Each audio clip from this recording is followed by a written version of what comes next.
NFR Extra follows all your favorite cowboys, interviews legends of rodeo, and talks to the best of country music. Follow Nevada Caldwell, Ryland Bentley, and Steve Godert every week as they delve deep into the stories behind the road to gold in Vegas at the National Finals Rodeo. It's revealing, comedic, and sometimes emotional. Find it on Spotify or anywhere you listen to podcasts. NFR Extra. All dirt, all rodeo, all year.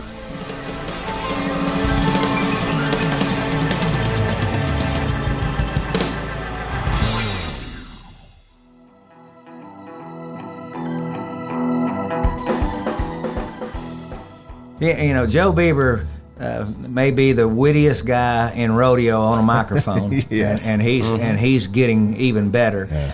But he says, you know, you work at rodeo from the neck down, and you win from the neck up. Nice. And that's where you put the finishing touch on it. NFR Extra, episode 93. As we march towards our 100th episode, we dig back into our NFR Extra vault with an episode loaded with 16 gold buckles and 2 Hall of Famers. Rockin' Robbie Hodges and I hang out with 8-time world champion bull rider Donnie Gay, talks about the mental and physical challenges of repeating as a world champion bull rider, and 8-time world champ Joe Beaver shares his record rookie run when NFR came to Las Vegas, retirement, and his transition to television. Enjoy our conversation with Joe Beaver and Donnie Gay.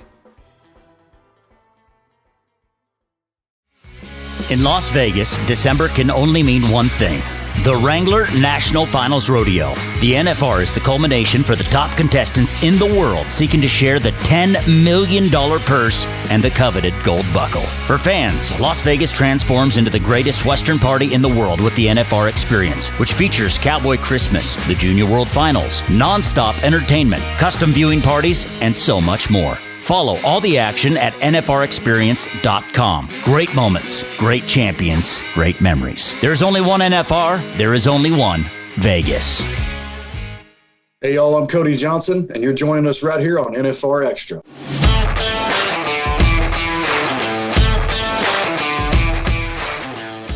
Don Gay, born September 18, 1953 in Mesquite, Texas, grew up in a rodeo family. Son of PRCA stock contractor and Hall of Famer Neil Gay. He began riding steers at age 6 and had an association permit before finishing high school. Gay has held the record with 8 bull riding world titles. Experts in the sport have called him the greatest bull rider of all time. He holds the record for the 3rd highest marked ride in the history of professional rodeo, earning 97 points on the famous RSC Bull Oscar at the Cow Palace in San Francisco in 1977.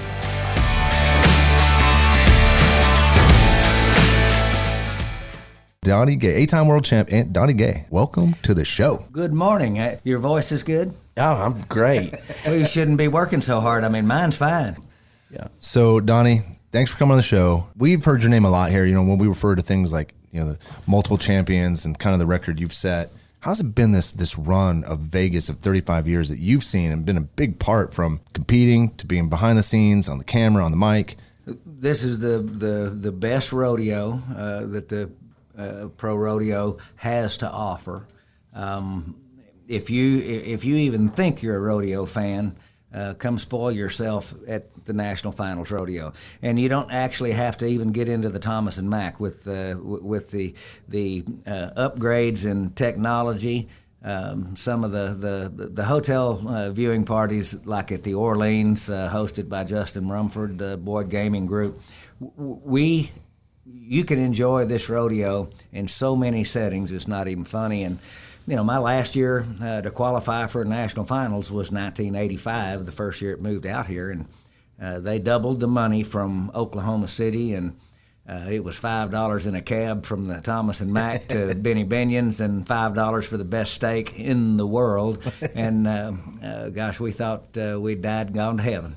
The difference from Oklahoma City to here, it was a chore, and everybody doubted it. That's all we've heard all week is how the doubt was. Oh, y'all can't believe, you know, I can't believe y'all have done this. You've ruined the sport of rodeo. You know, it'll never be the same. Boy, they were wrong, because this entire thing's changed. Well, and to even further that, the accomplishment that Benny Binion, Bill Boyd, and Sean Davis, those three were key. Now a lot of moving parts. Michael Gaughan's been here, and from way before day one, and so you had the movers and shakers in Las Vegas, and we knew if we came out here, as long as they stayed hooked for the rodeo, it was going to be successful.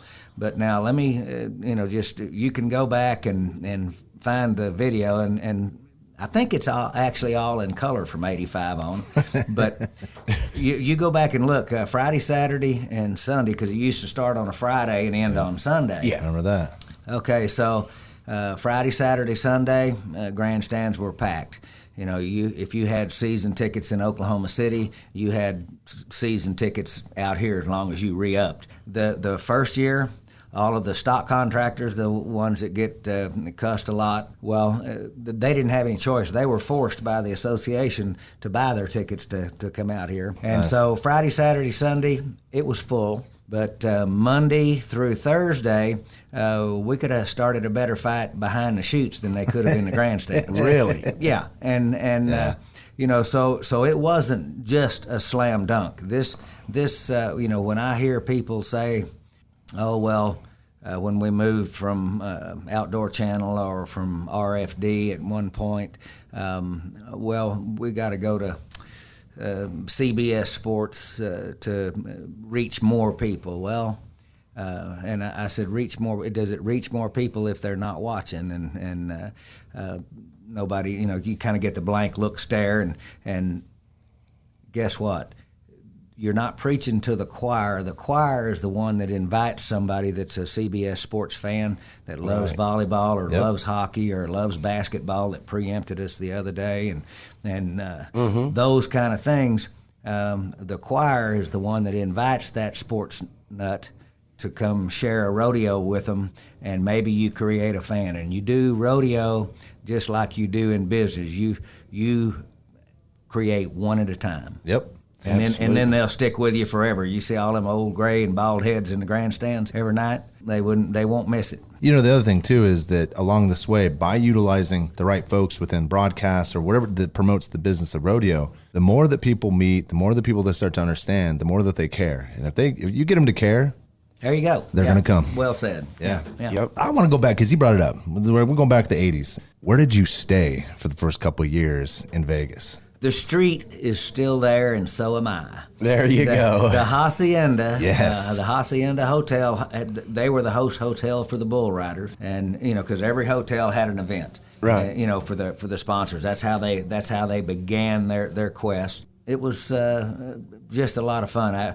When I drive by, going down Arvilla, you go by all these things, and it's changed, but it's still the same. It's it's like. The shirts in my closet have changed from the 70s and then the 80s and 90s. There's evolution, and that's not really change. That's progress. One of the beautiful part about Vegas is, when you think about, like, sometimes people outgrow things and things just, you get too much more and you can't handle. Since the 80s, we stay within our lanes of, and I'm just making this up for those that come to Vegas, but Sahara, the Tropicana, it really hasn't got, South Point's out there, but my point is that we just reinvent, right? You brought up Hacienda. Well, what is that now?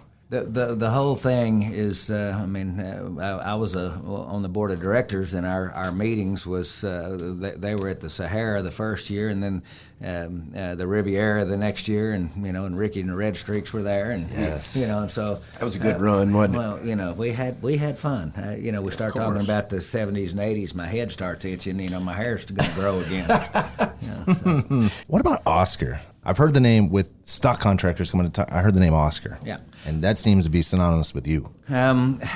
We had a great run, and Oscar was pretty beneficial to me. I drew him in competition 5 times over the years. First time he was ever ridden was in 1974 by John Davis, who was my traveling partner at the time. Nice. And he basically was, he just wouldn't let go. He was bucked off at Salinas, but he wouldn't let go, and he still won first place. Off the side? On the side, yeah. Was he hanging off the side?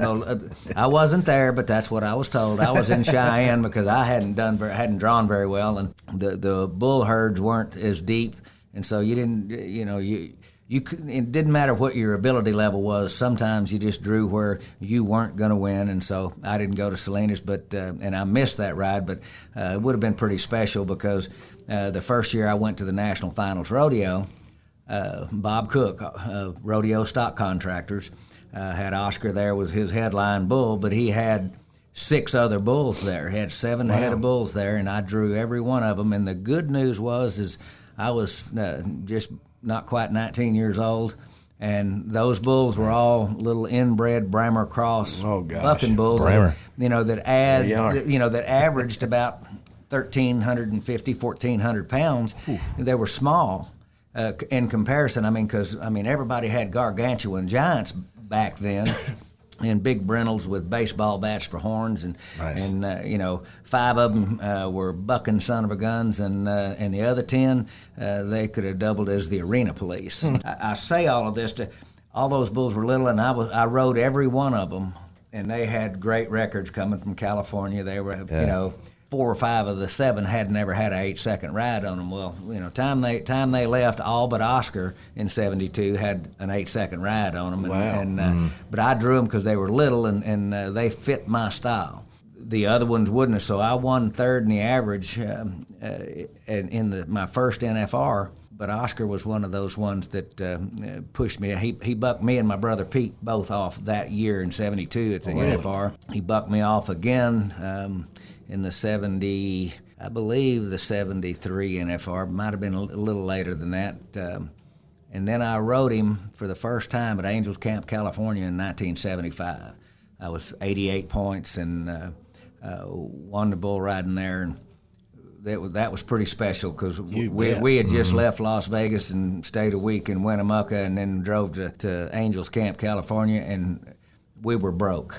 Zero. So money. poverty grip had a lot to do with you riding Oscar, didn't it? You're holding on for everything. I tell you what, it was one of those. It was really a thank you Jesus moment because hanging on wasn't going to work on Oscar. You just had to be in the right spot, and I happened to get there. That was the fun part. And then I rode him again at the Cow Palace in 1977. 2 years after that, this bull started coming to the national finals in 1970. Goodness There's gracious. no bulls do that ever. Wow. Today, maybe 4 years in a row, but he was a stayer. 77, I was 97 points on him. But the Angels Camp ride, it was much better. That's that judging and the point scoring, and that is human nature, and it's which girls are prettiest. It just depends on who's looking. Absolutely. And that's the nature of it. For your scores, as long as you get 1st, 2nd, 3rd, 4th, and 5th right. Who rode the toughest bull the best, then judging becomes fairly easy. If you are sitting in your room and you can't sleep and you go to social media, I have never seen, since I've been in this business with Facebook and everything, more couch judges than about last, with Sage in the 94, and they're jacking up the scores and everything. People, it's not 1984. You don't want to see a bull riding getting won by 80 points. I don't know that you don't want to see a bull riding getting won by 80 points.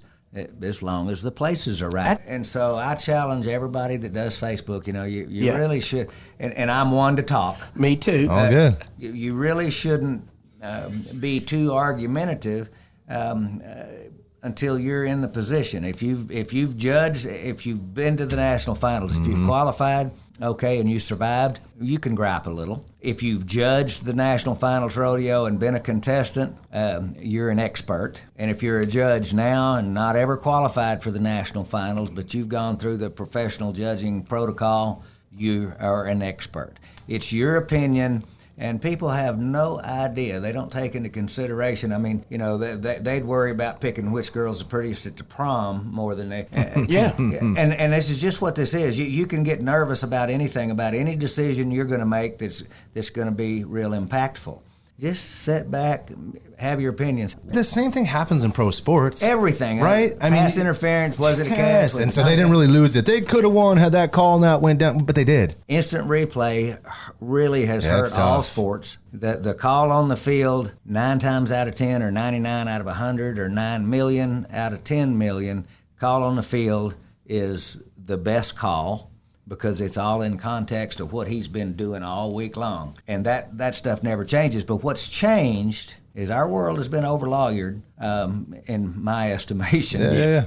What's really changed is you got a fine if you're ugly, if you say something ugly to the judge, and if social media were around in the 60s or 70s, and you'd have said that judge is the stupidest SOB I've ever seen, you'd get your butt kicked up and down the street. That the judge would be exonerated, right, because he'd beat the tar out of you. Exactly. And I mean, the way you did it back in the day, my daddy said, don't say anything to the judges. He said, he said, if you win second and you're supposed to win first, don't say a word. If you win second and you're supposed to win fourth, don't say a word.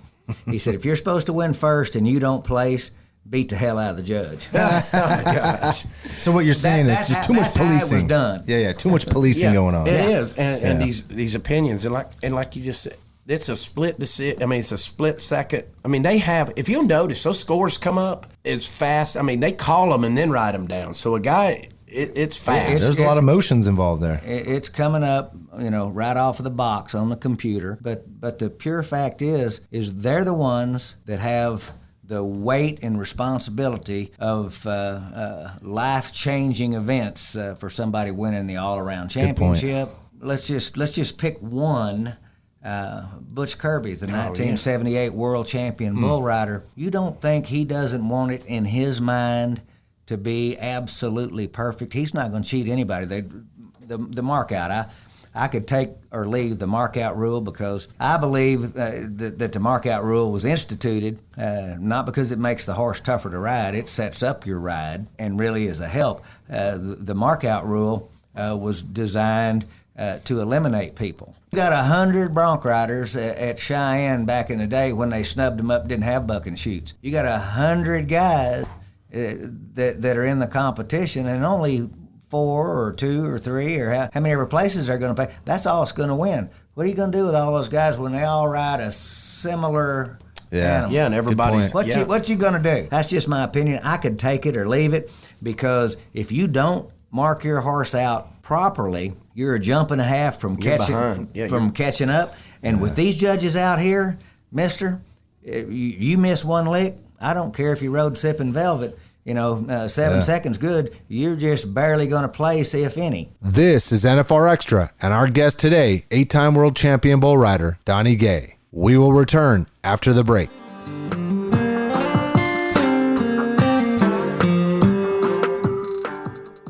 NFR Extra follows cowboys, talks to legends and country stars, and finds the stories that make up the season that leads to the annual showdown in December. Follow me, Nevada Caldwell, Brylan Bentley, and Steve Goder as we delve deep into the stories in and behind the road to gold. Listen to NFR Extra on Rural Radio, channel 147 on SiriusXM every Monday at 8 p.m. Pacific, 11 Eastern, with a re-air Tuesday in the same time slot. NFR Extra, all dirt, all rodeo, all year. Hi, I am Benny Butler, and you're listening to NFR Extra.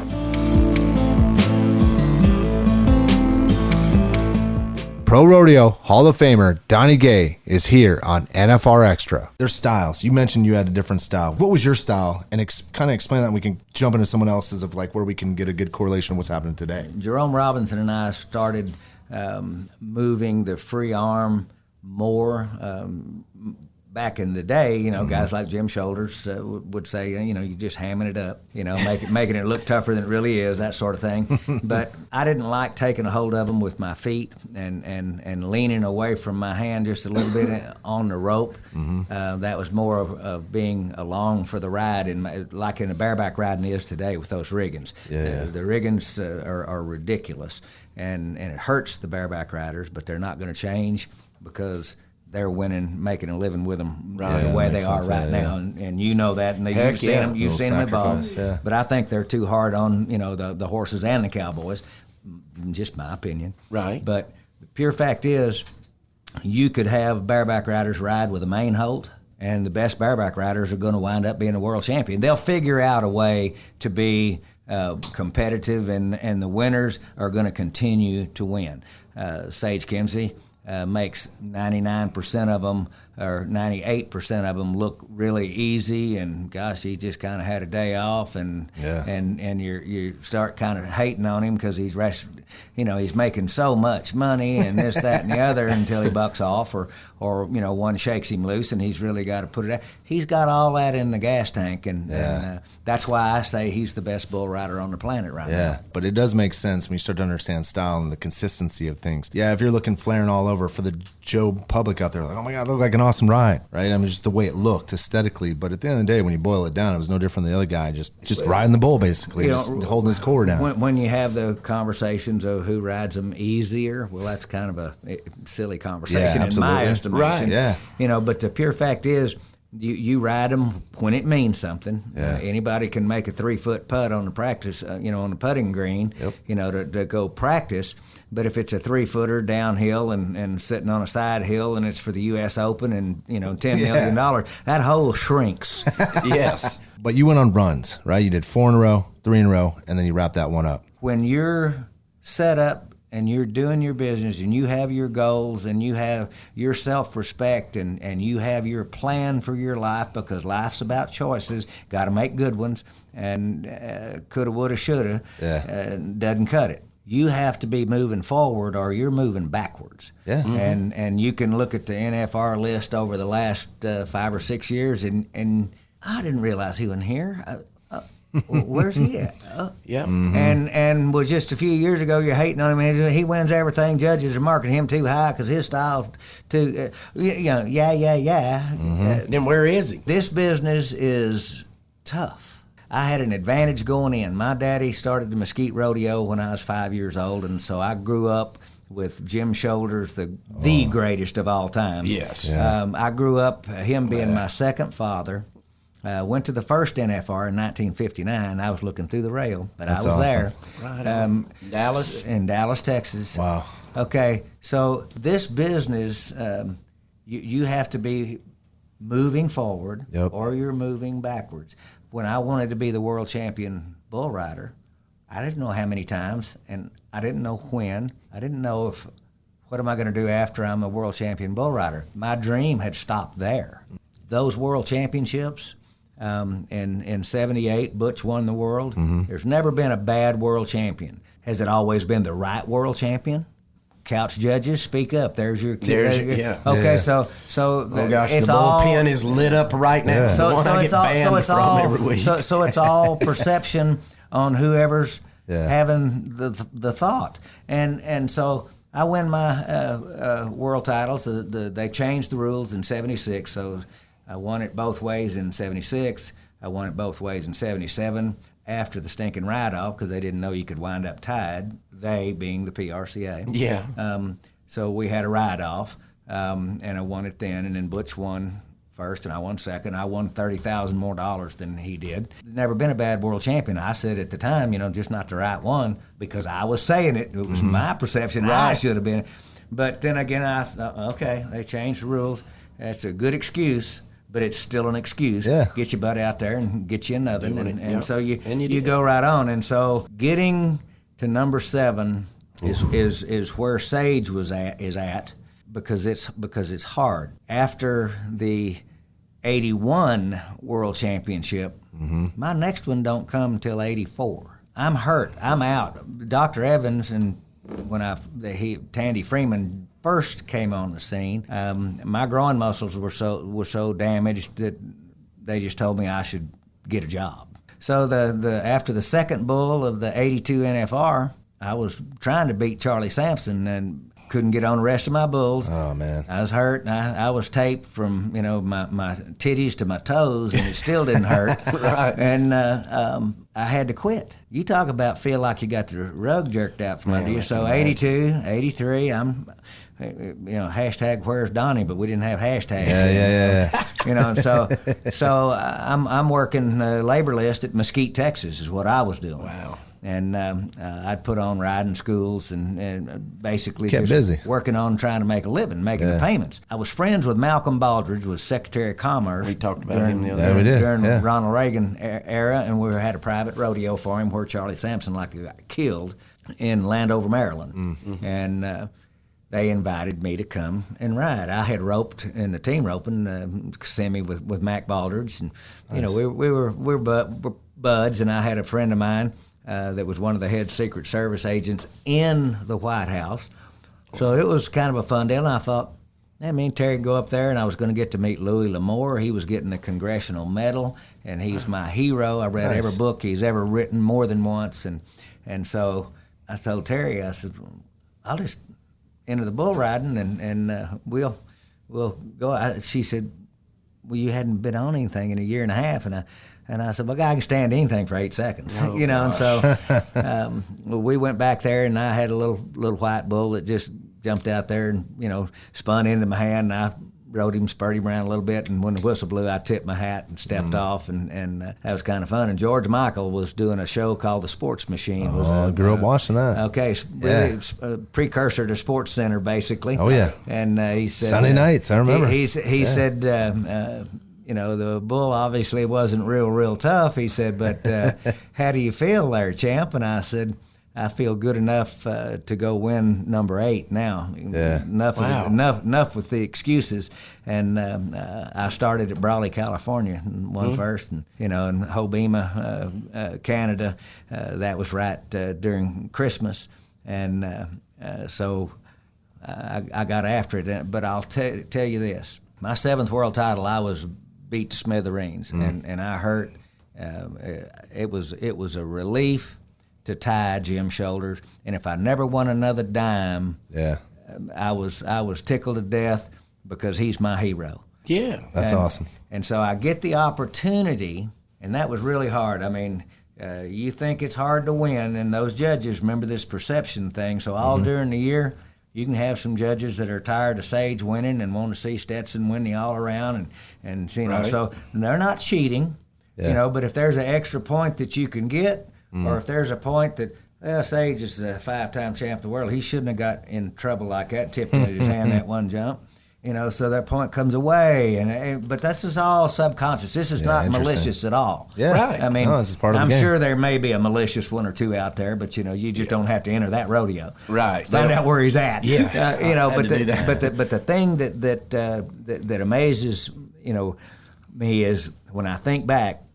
I mean, I rode S7 of Savage 7 at Denver in a short go and won Denver. Made some really good rides, but obviously in 1984 I wasn't riding probably as tough as I was in 1979. Yeah. And I ride a really good bull. Everything's working just fine. I had to win first by 10 points, it felt like sometimes, to get the first place check. Nice. To win that 7th world title. When I got the opportunity to go to win the 8th world title, I could just send my chaps in and get a check. Sometime it seemed like because everybody wanted me to win. Yeah. I had been gone from the scene. I mean, in this business, as you well know, they love you while you're here. You are a very confident individual, and you'll share information exactly what you do. But what's really cool is you also amplify the others around you. I mean, it's the respect of the sport, you know, and where you may feel how you feel, and other ways feel that. The one thing I noticed with all y'all, you ain't bigger than the sport, and you respect within your event what you can do. You believe in you're the greatest, and you have to. To be a champion, you have to be like that, because otherwise you ain't a champion. It's the same. Yeah, winning. You know, Joe Beaver. May be the wittiest guy in rodeo on a microphone, yes. and he's getting even better. Yeah. But he says, you know, you work at rodeo from the neck down, and you win from the neck up. Nice. And that's where you put the finishing touch on it. You better believe it. Thank you, sir, Donnie, for coming on, Donnie. Enjoy your cigars. I will. All right. Welcome to NFR 360, where the NFR experience comes to life. This portal transports you to an immersive visual experience encapsulating the stories and history of the NFR experience. You can find memorable highlights and documentaries, as well as short videos filled with the stories about current and legendary contestants and the inside scoop on how to experience the Wrangler NFR during the 10 days and year-round. Find NFR 360 at nfrexperience.com. Hello everyone, this is Benji Bendeley, Wrangler National Finals Rodeo Music Director, and this is NFR Extra.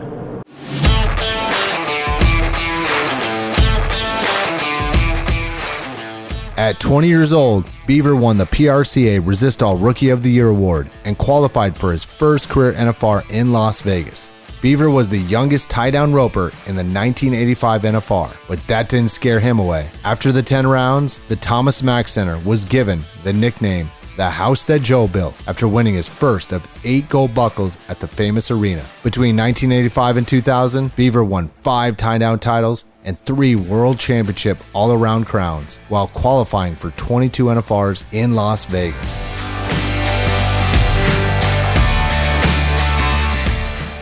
Joe Beaver, welcome to the show, Joe. Man, I'm glad to be here. You were one of 6 rookies to win the world coming into the game. I really didn't realize that till we were talking about Haven Midget the other day, and they said it's been a while. I said it's probably been a while since that happened. Somebody said, "Yeah, you." Yeah. You know, and I that's an elite field. That's one of those things that they don't take away from you.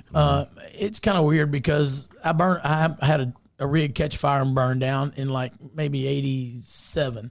And I think I'd already won the title twice. And the first thing my dad asked me was, he said, "Did you get your rookie buckle out there?" Because, back then, I lived in truck and camper and wherever I stopped, And I said, "It's melted in the dash, but I got it." And I said, "Why?" He said, "Because that's the only time you get to win that buckle. And that first year buckle, that World Championship buckle," he said, "but, surely you'll win more. But you need those 2. You need to keep those 2. And I've kept those 2 forever. What a cool thing. Yeah, I never thought of it that way. But he knew that you're only rookie once to win it. You only get a chance to win a world championship as a rookie. The pressure of winning the first time out, right? You got to build to something, but you did it right away. What was going through your mind to think that, and look, I clearly understand Cowboys have utmost confidence in what they can do. What was going through your head coming out of that season? It about ruined me because, I had a good time. Yep. I mean, when I rodeoed, I had a good time. Young, single, free, fun, Oh, man. And I remember I won it the first year. I'll back up a little bit. I didn't even have my card, my permit in 84.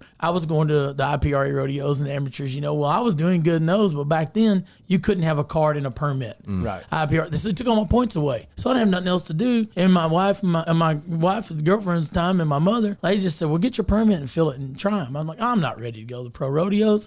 So I did, and then I win the rookie, win the world. Well, the next year, I'm just rolling and going and roping and having a big time. And I remember I was home, and our year used to not be over, remember, till Halloween, November 1st. Oh, gotcha. And I was home in September in South Texas, and just turned out some rodeos. I got tired of going. I'm just going to fly home for a while. And my dad said, back then, of course, you didn't get the emails or the updates, or you didn't get online and see who was in the top, whatever. And he comes in one day and he throws the sports news down there, and I was sitting there on the couch watching TV. And I said, "Is that a new one?" He said, "Yeah, you seen the new sports news lately?" And I said, "No." He said, "We might check that out." He said, "Because it's September and you're not in the top 20. And I looked at him and I said, "Kidding me?" He said, "No." He said, "You might ought to figure out that you got to rope and win again." I said, "Well, I just figured after last year they'd invite me back." And he said, "No, they're not going to do that." It's not work that way. I'm going to tell you, that first year in 86, after I won all that in 85, I barely made the finals. I mean, I busted it right there at the end. But it was a wake-up call, I think, that I carried through the rest of my career. That, hey, it's a thank you today. What are you going to do for me tomorrow? Sport, and it woke me up. We talked about your first win. Clearly, that was in Thomas Mack Center. Thomas and Mack. The house that Joe built. Yeah, they've remodeled that son of a gun a few times, but it feels good, And like I said, I had fun, and I wasn't no Casey Tibbs, but I mean I wasn't no dead dread guy on the street. I had fun, and they used me for stuff, and the Thomas and Mack was good to me, and I remember the first year it was a big deal. It's a small venue. It's in Vegas. Well, I didn't care. I made the finals. And they asked me in the interview one day, "What do you think about it?" I said, "Man, I think the rounds paid, I don't know, $6,000-7,000 or something back then." I said, "I rode in the parking lot for that much money. I don't care." Yes. So Thomas and Mack and I kind of grew together, Nice. Going from these big fields, Oklahoma City, all of a sudden you come to this like little tiny arena compared to what you were, or land, I guess. Yep. How did that change the game for you? Man, I loved it. Because I went to a wintertime rodeo down there in Texas, Simonton, Texas, all winter. And it was a little bitty building just like this. And then I went to the IRA rodeos before I was. The Longhorns. You betcha, Longhorns back east. I went to all the little buildings, So when I backed up in here that first night, I was like, "Oh, man, they're just playing into my head." Like being at Auburn Hills. No different to me. It didn't mean anything. I mean, it did mean something. I'd made the national finals. But still, I mean, I roped for money. And I thought, well, this is cool. They've eliminated this and this and this, and I'm going to have fun. So he also talked about small and like practicing in a little place. Yeah, and I mean, I grew up doing that. Yeah, I did it every week. Honestly, more fan friendly because everywhere you sit in there, you can see the action and you feel like you're on part of it. And if you're being 3s in the steer wrestling and 7 in the tie down and 4 in the team rope, and instead of being out in the middle of a big arena and being 5 in the steer wrestling or what, fans know fast action, fast pace. Do they like to see a handoff and a guy run, 30 yards for a touchdown, or step back and throw the bomb and a guy make a, unbelievable catch? A do or die. Yeah, they feel like they're part of it. So I think it was a great time for rodeo to bring it inside, to make it more fan friendly, and to step up our game. And even to buck and stop. As I do, Rob, you put one in a smaller, they're going to buck because they can't go as far. And that made it better for the rough stock events, for the guys not, the draw being better. Now look, 30 years later, they've got that rough stock down. They've bred them to buck, and but back then it was different. Nobody ever says, well, we were so high we couldn't see the action. No, and I've been at the top doing the TV, like you said, where you go to the very top, And here's the deal, I think, to me, and you hear this, we hear it all the time. Well, they need to build they need to seat more. No, they're filling up 17,000 a night. Yep. That's 180,000 almost in 10 days. It's a lot better to be full than to be big and be scattered. Absolutely. 100%.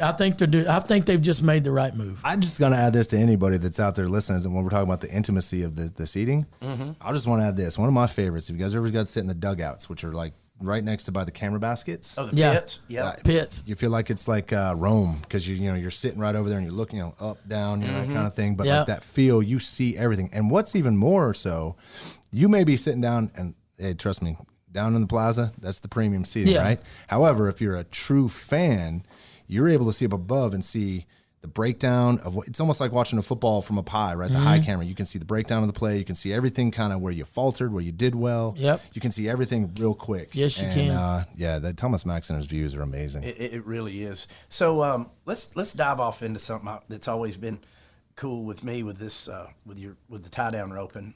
And it's always calf roping. I don't care. I know, it's going to be calf roping for the rest of my life. I'm with you. I'm with you. It's like Busch Series in the racing. It's not the Xfinity. I'm going to call it what it is. Hold on. I got to ask a question. So is it tie down to avoid using the word calf? Yes. Yeah, is that what it is? Okay. I guess it is. They're always Clearly, trying I didn't know that, but it makes sense. It's like a Michelob Ultra, still beer. barely, but it's beer. It covers, oh my gosh, I'm so glad Joe came in. You know how fun it is to get to, like we were talking about right before the show started, not to jump off subject, but Joe and I were sitting in here and we were just visiting, because the only time, he and I are good friends, so the only time I ever get to see him is when he's coiling his rope or he's pushing cattle out or something. We slap five and hey, Kilo Cat, where you at? I'll see you in a little bit. When he's got to go and I got to go. But we had 15 minutes just to visit. And I think that's the beauty part of the national finals that they need to keep capitalizing on is keep these guys and girls out there in front of the people so they can just be themselves. Yeah. And then they get to know. It's just like me. I did a deal, Dalen Swearingen, You bet. I knew his dad. I knew him. His brother come to my roping schools. But it's nice, and like I told him a while ago, the more you win, the more they're going to want you to talk. But you got to take your time to have your friends too and talk. It's just like when we used to go to the tour rodeos. That's what's so cool about them. Yep. I'd hang out, with if it was Miles Hare fighting or whatever, we'd all go to the bar after or whatever, or go get something to eat, and you get to mix with every aspect of rodeo. Yep. And it's like Robbie, he's at the rodeo. He's got 3 things on his mind: 1, the rodeo; 2, the crowd; 3, the committee. Us, we don't have time to hang or visit, because when he's through with the rodeo, he's got something else to do with those 3. And then it's time to get away from those 3. That's true. So that's what makes it cool to do things like this. One that brings people together. And the other thing I think that's happened in Vegas, and this is the Vegas guy talking. I'm not the rodeo guy or anything like that. But a lot of, if I talk to you about the NBA, NHL, and to understand that they do a lot of their networking business here. So what it does is it opens, like for instance, I just kind of bring it up, I don't know if you guys will follow basketball, but when LeBron James went to the Miami Heat, that whole craziness, right? That happened here in Vegas. Yeah. And so when you start thinking about rodeo, to Joe's point, you got people that have been in pockets all through the season, and now you guys in one spot for like 2 weeks. I'm pretty sure there's been new business deals done here. Oh, there's just tons of stuff done. And that's the way it needs to be. And that's why it's so good to be in Vegas. Yeah. They talk about moving it here, moving it there. They're like, no. Wait, don't. Go away with that. Yeah. Because number one, what are you going to do with that with with that many people at night. When, you know, there's gonna be a lot of jails full because they're gonna be bored. And you know, when we're bored, we do stupid things. You know, I can only have so many people at my RV. That's what I'm talking about. Hey, the porch is gonna go down. You know, what I mean? The after party. I don't know that I can handle 178,000. Yeah. I've gotten close a couple times. There's no way they can have it anywhere but here. And you know, okay, so. Obviously, I've grown up, unfortunately for me, fortunately, I guess, my first rodeo was NFR. You know, I'm not a cowboy. You were spoiled from the get-go. Totally. And I've been, so now over the time with LVE, you've been to a lot of rodeos, right? And a lot of favorites. I've got to tell you, Pendleton was my favorite. Just throwing that out there. Oh, yeah. But yet, to your point, what I don't like is when it's done, where do we go? Like, we're all like, oh, man, and we're trying to figure places out. In Vegas, like, it's just, well, you can take a roulette wheel and say... Yeah, you go here, there, yonder. Exactly. It doesn't matter. You just throw a dart somewhere and go. And that's what I mean. There's no way to move this caliber of a rodeo. No. Did it need to step up? Yeah, I thought it was time money needed to start coming on. Mission accomplished. Yeah, that's right. It got done, so everybody... A bunch of bull crap. Now let's go rodeo from now done, on. And now they know, I think when it comes time again, just step it up and keep moving because you know what? Everybody's benefiting. Absolutely. You know, Hedeman said yesterday, or I don't know, when it was last Saturday, I don't even know. He said Vegas is rodeo. Yeah. You know, Vegas is finals. The NFR. True. Yeah. The best of the best is Vegas. Yeah. You go to any rodeo in the world. My dad almost wouldn't go to, he wouldn't hardly go to, we live 90 miles from San Antonio. Oh, man. He wouldn't even go to watch hardly there. He said, once he came out here the first year, he told me, he said, don't look at me for me, no rodeos. He said, that town and that rodeo is the best. You know what I mean? That's the way he felt. 100%. And he was a hardened old, just an old guy that he wasn't impressed. He didn't stay out all night, Yeah. I did all that. Yeah. He had to wake you up. But he, that's what he felt, and that's what people... Yeah. Take you a walk down through this convention center one day. Wow. Just walk down through there and see the variety of people now in the crowd. Isn't it? Yes. Robbie, it's not just hats and boots anymore. No. It's people come to watch the rodeo because they know the Vegas life and the rodeo mesh so good that it brings people in that want to enjoy the lifestyle here and the rodeo. You're listening to NFR Extra with our guest, 8-time world champion Joe Beaver. Let's take a quick break before concluding our conversation.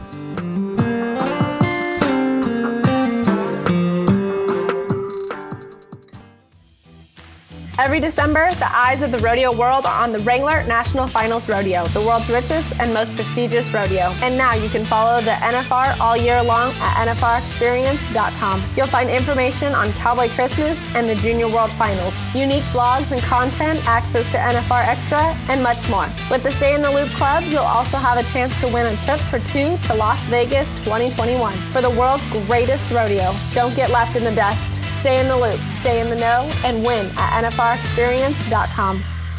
Hi, I'm Sherry Servey, and this is NFR Extra.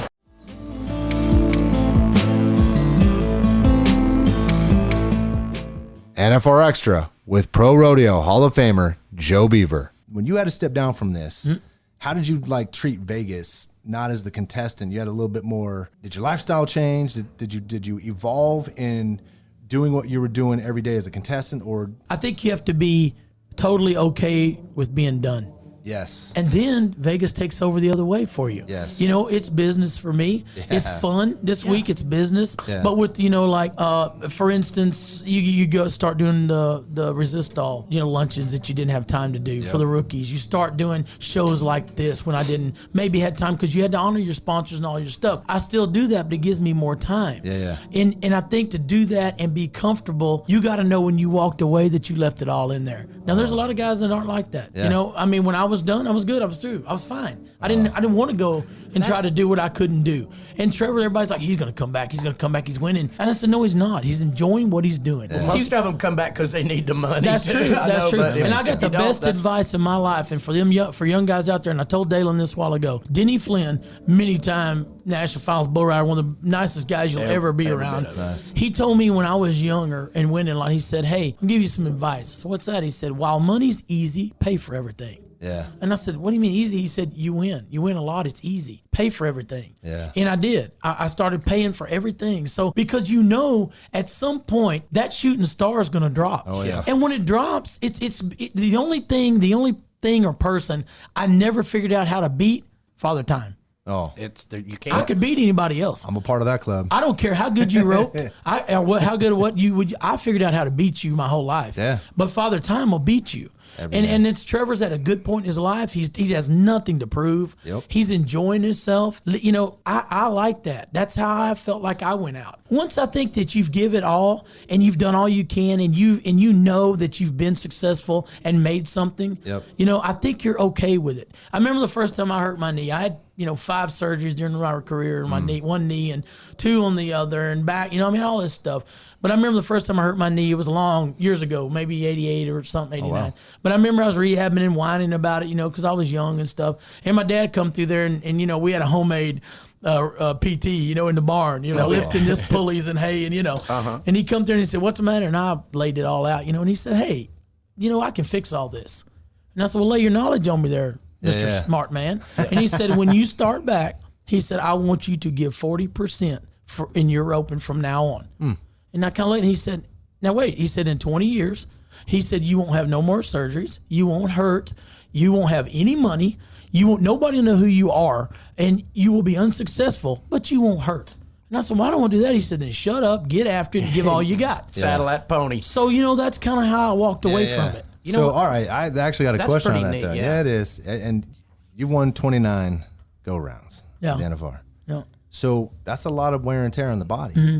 How is your body doing today? Well, I'm paying for it today, and like I tell everybody, I'm lucky because I this year I've had 5 surgeries. I have 4, I got 1 more. Yep. But I put them off, till I got everything, shoulders, knee replaced, all this stuff. But when they all say, "Oh, sorry, man, that career got you," no, you don't understand.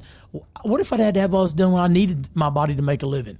True. I didn't. So I was lucky. I was blessed to not have to do it. Yeah. Well, now you know what you do. Pay for it. Your time, get it fixed. Yeah. Don't whine about it. Go on about your life. So it goes back to that whole, you live every day and you only die once. That's it. Exactly. That's it. Yeah, we were talking about that yesterday.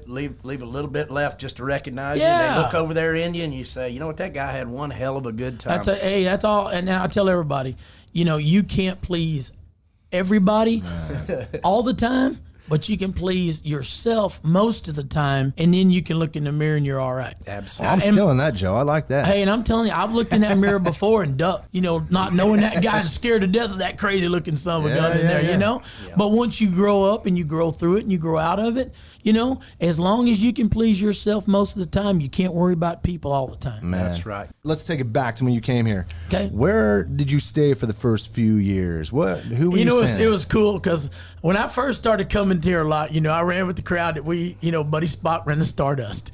We stayed at the Stardust and we had the full roll, and Steve Fexler was downtown at Binion's. Dude, we were, that name comes up every interview. Between Buddy and Steve, we had the roll of the town, and it was, there wasn't all the big ones downtown. Rick and the Red Streaks were at the Frontier. That part was packed back then. What? You couldn't get in there at night. Awesome. It was unbelievable. That's where back then. That's where everybody went. And everybody was there. You saw everybody from the rodeo, contestants, spectators. It was a cool time. That was a hell of a long run too. It wasn't just a few years. They did it for years, man. Yes, they were staples. Yeah. Most of them didn't quite get through it, but some of us did, some didn't. So we've heard Sands, Gold Coast, or take it Barbary Coast, right? Yeah. We heard MGM. Now remember when he said MGM, that's the old MGM. Yeah, the one that. Yes. Yeah. Bali. Yes. Yeah. Yeah. See, and we stayed at the Stardust. Let's see. The first year I stayed. Believe it or not, we were somewhere way out at some little low. And back then there wasn't all up and down the strip. You could ride a horse down the strip. Yes, sir.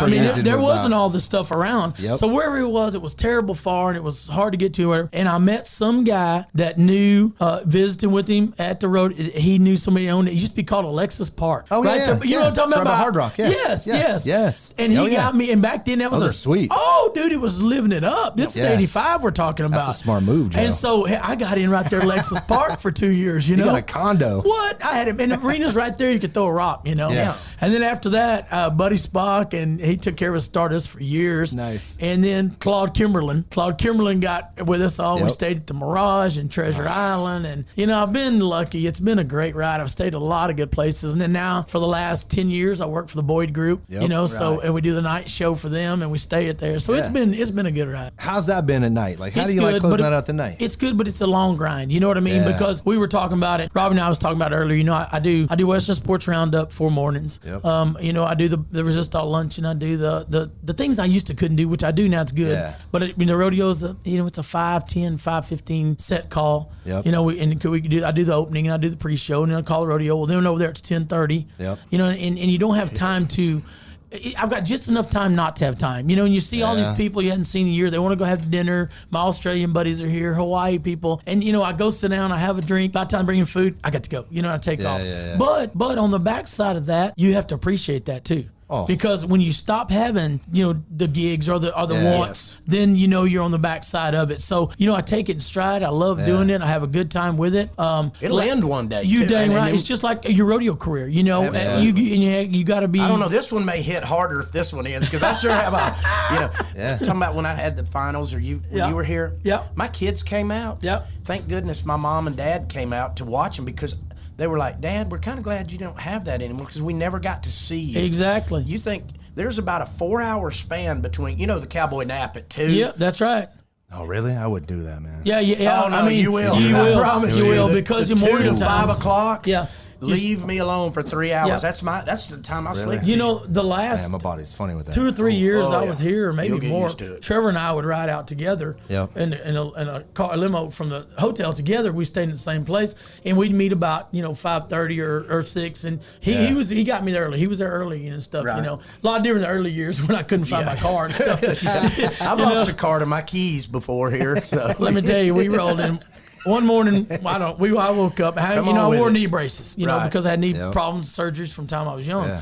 So I always kept my knee braces and my number in my knee brace bag. Well, out there, you can't get on the grounds without a number. You can't. I don't care if you're turning your bull out. We're talking about Sean Davis's rodeo. We're talking about. That's right. It's production. Around it. Production. Yes. So we wake up one day, and me and Ricky Canton and a couple more together. And it's our cowboy nap time. Well, then back then we slept from daylight through the cowboy nap. So yes, about 4:30, 5 o'clock, we get the shower, and we go. Time to go to the rodeo. And I said, Rick, you got the keys to the car? And he said, No, you had them. I said, No, I didn't. Oh gosh. So I called JD, and I said, JD, you got the keys to the car? And he said, No, y'all dropped me off.